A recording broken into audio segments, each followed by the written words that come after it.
he suddenly realized that the person he'd been chatting with online was actually his long-dead father. But you already died.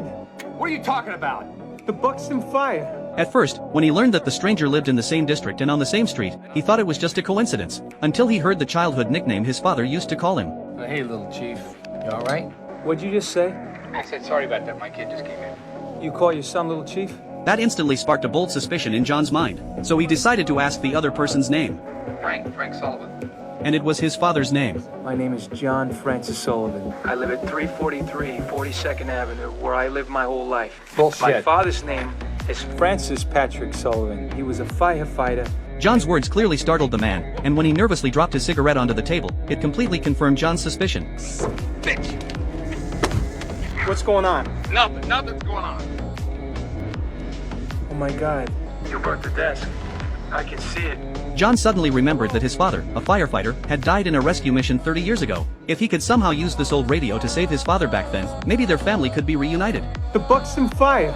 Oh, yeah? And when did that happen? 30 years ago? October 12th, 1969. Tomorrow. You're telling me look, I ain't dying in no fire tomorrow or any other day. You got that? Listen, tomorrow hasn't happened. That's all right. It hasn't happened. It ain't gonna happen. No, you gotta It ain't listen to gonna me. happen. It was an abandoned warehouse. You went with your instincts. But if I'm you'd just warning gone you. the other way, listen to me. If you'd just gone the other way, you would have made it. Hello?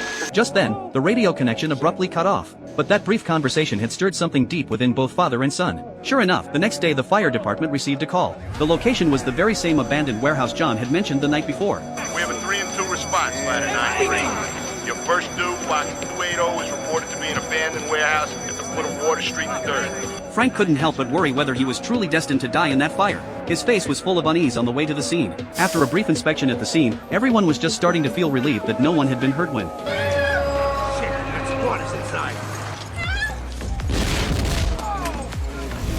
they heard from a woman that her sister was still trapped inside the building. At that moment, Frank noticed the word Bastogne written on the wall. The Buxton fire.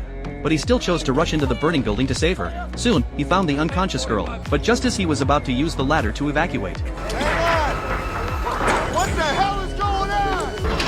Frank, the ladder's jammed! The ladder's jammed! Frank, you gotta find another way out!